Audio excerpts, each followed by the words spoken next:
ஏன் பிரிட்டிஷ்க்கு அடிமையான காலத்துல நம்ம நாட்டுல பிரிட்டிஷை எதிர்த்து போராடின ஒரு இளம் புரட்சியாளரை பத்தி தான் நம்ம பார்க்க போறோம். அவர்தான் பகத்சிங். வணக்கம் ஃப்ரெண்ட்ஸ், நான் அசோக், உங்கள் தகவல் பாக்ஸ்ல இருந்து.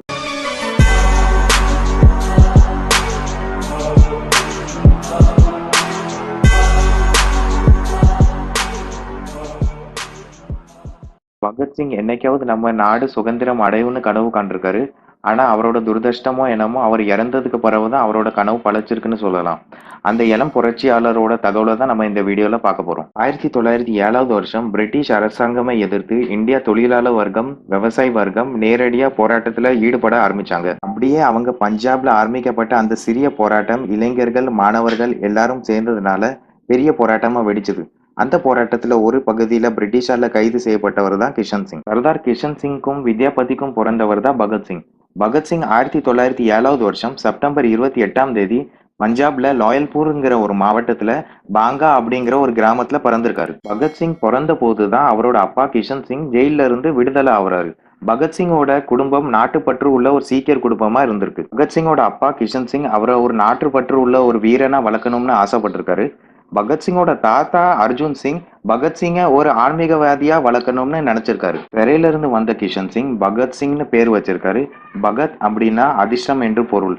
இளம் வயதுல தன்னோட தாத்தா வீட்டுல வளர்ந்த பகத்சிங் டயானா ஆங்கிலோ வேதிக் பள்ளியில படிச்சிருக்காரு. மற்ற மாணவர்கள் மாதிரி பகத்சிங் படிப்பு, விளையாட்டு இப்படி எல்லாத்துலயும் ஆர்வம் இருந்திருக்கு.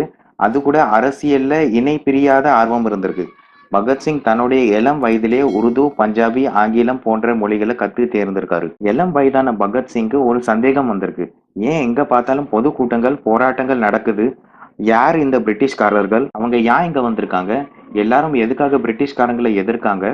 எதுக்காக போராட்டங்கள், பொதுக்கூட்டங்கள் இதெல்லாம் நடக்குதுன்னு அவங்களுக்கு ஒரு கேள்வி வந்திருக்கு. இந்த கேள்விகளுக்கு பதில் கிடைக்க ஆசைப்பட்ட பகத்சிங் என்ன பண்றாருன்னா தன்னுடைய அப்பா கிஷன் சிங் கிட்ட போய் கேட்கிறாரு. அவரும் தன்னோட மகன் கேட்ட அத்தனை கேள்விக்கும் தனக்கு தெரிஞ்ச தகவலை சொல்றாரு. அந்த சமயத்துல 12 வயதே ஆன பகத்சிங்க்கு இந்தியா போராட்டத்துல ஏற்பட்ட ஒரு நிகழ்வு அவரோட வாழ்க்கையில ஒரு பெரிய திருப்பு முனையாவே ஆயிருக்குன்னு சொல்லலாம். அது என்ன நிகழ்வு அப்படின்னா ஜாலியன்வாலா பாக் படுகொலை. 1919 வருஷம் ஏப்ரல் 13 ஜலியன்வாலா பாக் படுகொலை நடந்திருக்கு. பகத்சிங்க்கு அப்போ ஒரு எண்ணம் வந்திருக்கு. என்ன அப்படின்னா அந்த படுகொலையை அவர் போய் பார்க்கணும்னு சொல்லிட்டு. அதனால அவர் என்ன பண்றாருன்னா படுகொலை நடந்த சில மணி நேரத்திலேயே அங்க போய் பாக்குறாரு. அங்க போய் பார்த்த பிறகுதான் தெரியுது அங்க அழுகையும் பெணங்களும் ரத்த ஆறும் ஓடிக்கிட்டு இருக்குன்னு சொல்லிட்டு. அந்த இடத்துல இருந்து ஒரு கைப்பிடி மண்ணை எடுத்து ஒரு ஜாடியில போட்டு அவர் தன்னோட வீட்டுக்கு கொண்டு போறாரு.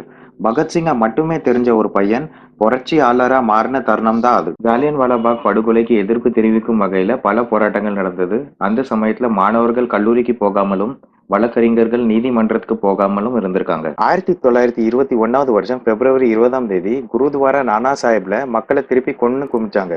அதை எதிர்த்து பல போராட்ட வீரர்களை பகத்சிங் வரவேற்றாரு. அதுக்கு பிறகு 1922 வருஷம் பிப்ரவரி 5 சோரி சோரா அப்படிங்கிற பகுதியில விடுதலை இயக்குனருக்கும் காவல்துறையினருக்கும் ஏற்பட்ட ஒரு மோதல் பெரிய வன்முறையா வெடிச்சது. காவல்துறையினரோட செயல்பாட்டினால பல விடுதலை வீரர்கள் மரணம் அடைஞ்சாங்க. இதனால கோபம் அடைஞ்ச மத்த போராட்ட வீரர்கள் காவல்துறையினரை காவல்துறையிலே வச்சு தீ வச்சு கொளுத்திருக்காங்க. அப்படி காவல்துறையில வச்ச தீனால 20க்கு மேல காவல்துறையினர் இறந்திருக்காங்க. ஒத்துழையாமை இயக்கம் வன்முறையா மாறினதை தடுக்கிறதுக்காக காந்தி ஒத்துழையாமை இயக்கத்தை நிறுத்துறதா அறிவிச்சிருக்காரு. காந்தியோட இந்த அறிவிப்பு பலரும் கண்டிச்சிருக்காங்க. காந்தியோட இந்த நடவடிக்கையை எதிர்த்த பலர் காந்தி எதிராளரா இருக்காரு அப்படின்னு சொல்லியிருக்காங்க.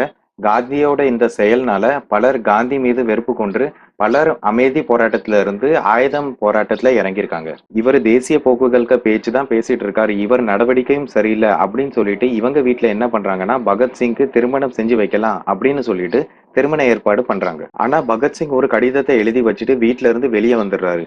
அந்த கடிதத்துல என்ன எழுதியிருக்காரு அப்படின்னா, எனக்கு இனிமே தனிப்பட்ட வாழ்க்கை எதுவும் கிடையாது, என்னோட வாழ்க்கை எல்லாம் தாய் நாட்டுக்கு சுதந்திரத்துக்கு அர்ப்பணம் அப்படின்னு எழுதி வச்சுட்டு வெளியே வந்துடுறாரு வீட்டை விட்டு. இந்தியாவின் இளைஞர்கள் இவ்வளவு தெம்பா இருக்கிறதுக்கு என்ன காரணம்னு பார்க்க போது பகத்சிங்க தாக்கம் தான் காரணம்னு தெரிஞ்சுக்கிட்ட வெள்ளையர்கள் இனி பகத்சிங்கை சும்மா விடக்கூடாதுன்னு சொல்லிட்டு ஒரு பொய்யான வழக்க தொடுக்கிறாங்க. 1927 வருஷம் நடந்த ஒரு குண்டு வெடிப்பை தொடர்பு படுத்தி அவரை கைது செய்யறாங்க. ஆனா 5 வாரங்கள்ல அவரை வெளியேயும் விடுறாங்க. 1928 வருஷம் அக்டோபர் 30 இந்தியாவுக்கு வந்த சைமன் குழுவை எதிர்த்து அகிம்சை முறையில லாலா லஜ்பத் ராய் ஒரு அமைதி போராட்டத்தை நடத்தியிருக்காரு. இந்த போராட்டத்தை கண்டிச்சு மேல் அதிகாரியான ஜேம்ஸ் ஸ்காட்ஸ் தடியடி நடத்த ஆணையிட்டு இருக்காரு.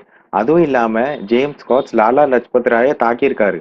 அப்படி தாக்குனதுனால படுகாயம் அடைஞ்ச லாலா லஜ்பத் ராய் 17 நவம்பர் 1928 வருஷம் உயிரிழந்திருக்காரு. லாலா லஜ்பத் ராயோட இறப்பு குறித்து ஆங்கிலேய பாராளுமன்றத்துல விவாதம் ஏற்படுத்தியிருக்காங்க. ஆனா ஆங்கிலேயர்கள் எந்தவிதம் பொறுப்புமே ஏத்துக்கல. லாலா லஜ்பத் ராயோட இறப்பு குறித்து பகத்சிங்கு தெரிய வருது. அவரோட மரணத்தை பார்க்கலனாலும் அவரோட மரணத்துக்கு காரணமான அவங்கள பழி வாங்கணுங்கிற எண்ணம் பகத்சிங்கு இருந்திருக்கு. லாலா லஜ்பத் ராயோட இறப்புக்கு காரணம் ஜேம்ஸ் ஸ்காட் தான் சிலர் சொல்லியிருக்காங்க. இன்னும் சிலர் சாண்டர்ஸ் தான் காரணம் அப்படின்னு சொல்லியிருக்காங்க. அதனால தன்னுடைய சக புரட்சியாளரான சுக்தேவ், ராஜ்குரு, சந்திரசேகர் ஆசாத் அவர்களோட சேர்ந்து சாண்டர்ஸை கொலை செய்ய திட்டமிட்டிருக்காங்க. காவல் நிலையத்திலிருந்து வெளியே வர்ற சாண்டர்ஸை பகத்சிங்கும் ராஜ்குரும் தன்னோட துப்பாக்கியால சுடுறாங்க. பகத்சிங்கும் ராஜ்குரும் சாண்டர்ஸை சுடுறத தலைமை காவல் அதிகாரியான சனத் சிங் பாத்துறாரு. அப்படி பார்த்த சனத் சிங் பகத்சிங் ராஜ்குருவை துரத்துறாரு. ஆனா அவரோட பிடியில இருந்து இவங்க தப்பிச்சு ஓடிடுறாங்க. இதை பார்த்த புரட்சியாளரான சந்திரசேகர் ஆசாத் துப்பாக்கியால இவரை சுடுறாரு. சுட்டதுல சனத் சிங்க காலில் குண்டடி படுது. லாலா லஜ்பத் ராயோட மரணம் குறித்து லாகூர் நகரம் முழுவதும் போஸ்டர் ஓட்டுறாங்க. இப்படி பண்ணிட்டு ஆங்கிலேய அரசால தேடப்படுற பகத்சிங் லாகூர்ல இருந்து டெல்லி தப்பிச்சு போயிடுறாரு. 1929 வருஷம் ஏப்ரல் 8ஆம் தேதி டெல்லியில அமைஞ்சிருக்கிற ஆங்கிலேய நாடாளுமன்றத்துக்கு சபாநாயகரான விட்டல்பாய் பட்டேலும் மோதிலால் நேருவும் வந்திருக்காங்க. சென்ட்ரல் அசம்பிளி ஹால்ல நடைபெற்ற இந்த கூட்டத்துல தொழில் பாதிப்பு உட்பட்ட மசோதாக்கள் தாக்கல் பண்ணியிருந்தது. இந்த மசோதா குறித்து அவை தலைவர் பேச போது யாருமே இல்லாத இடத்துல வெடிகுண்டு வீசினாரு பகத்சிங். வெடிகுண்டால ஏற்பட்ட புகைகளுக்கு முன்னே மறுபடியும் இன்னொரு வெடிகுண்டை வீசி எறிகிறாரு. அந்த வெடிகுண்டால ஏற்பட்ட புகை மறையறதுக்கு முன்னே தன்கிட்ட இருக்கிற காகிதம் எல்லாத்தையும் வீசி இன்கிலாப் ஜிந்தாபாத் அப்படிங்கிற கோஷத்தை எழுப்புறாரு. ஆங்கிலேயர் ஒழிக, தொழிலாளர் வர்க்கம் ஓங்குக அப்படிங்கிற முழக்கமும் அதுல ஒலிச்சிருக்கு. அந்த காரணத்தினால பகத்சிங் கைது செய்யப்படுறாரு. பகத்சிங் கைது செய்யப்பட்ட சில நாட்கள்லயே அவரோட சக புரட்சியாளரான சுக்தேவும் ராஜ்குருவும் கைது செய்யப்படுறாங்க. 1929 வருஷம் ஜூன் 6ஆம் தேதி நீதிமன்றத்துல வழக்கு விசாரணைக்கு வருது. வழக்கு விசாரணைக்கு வந்த தொடக்கத்திலே வெடிகுண்டு வீசினதை ஒத்துக்கிறாரு பகத்சிங். நீதிமன்றத்துல தன்னோட கொள்கையை எல்லாருக்கும் சொல்லணும்னு நினைக்கிற பகத்சிங் எல்லாருக்கும் தன்னுடைய கொள்கையை சொல்றாரு. பகத்சிங் பிரிட்டிஷ் அரசாங்கத்தோட கொடுங்கோல் ஆட்சியை பத்தி சொல்றாரு. அப்போ அவர் சொல்றது என்னன்னா, எங்களால சைமன் குழு மேல குண்டு வீசிருக்க முடியும், ஆனா மக்களை கொல்றது எங்களோட நோக்கம் கிடையாது அப்படின்னு சொன்ன பகத்சிங்க்கு நீதிமன்றம் ஆயுள் தண்டனை வழங்கியிருக்கு. இந்த நிலையில 1929 வருஷம் ஜூலை 10ஆம் தேதி ஆண்ட்ரூஸ் கொலை வழக்கு லாகூர்ல தொடங்கப்படுது. லாகூர் சதி வழக்கை எதிர்த்து பகத்சிங்கோட தந்தை கிஷன் சிங் எதிர் வழக்கு தொடங்குறாரு. லாகூர் சிறையில அரசியல் கைதிகளுக்கு தக்க மரியாதை கொடுக்கப்படணும்னு சொல்லிட்டு பகத்சிங் ஒரு உண்ணாவிரத போராட்டம் ஏற்படுறாரு. அவரோட சக போராளியான சுக்தேவும் ஜகேந்திரநாத்தும் அந்த போராட்டத்துல கலந்துக்கிறாங்க. 63 நாள் போராட்டத்துக்கு பிறகு 1929 வருஷம் பிப்ரவரி 13ஆம் தேதி ஜகேந்திரநாத் காலம் ஆகிறாரு. ஆங்கிலேய அரசை எதிர்த்து தன்னோட தந்தையால தொடங்கப்பட்ட வழக்கு பகத்சிங் விரும்பல. அந்த வழக்கு முடிஞ்சதும் ராஜ்குரு, சுக்தேவ், பகத்சிங்கு தூக்கு தண்டனை வழங்கப்பட்டது. தன்னோட வாழ்க்கையின் கடைசி நாட்களை புத்தகமோடே கழிச்சிருக்காரு பகத்சிங்.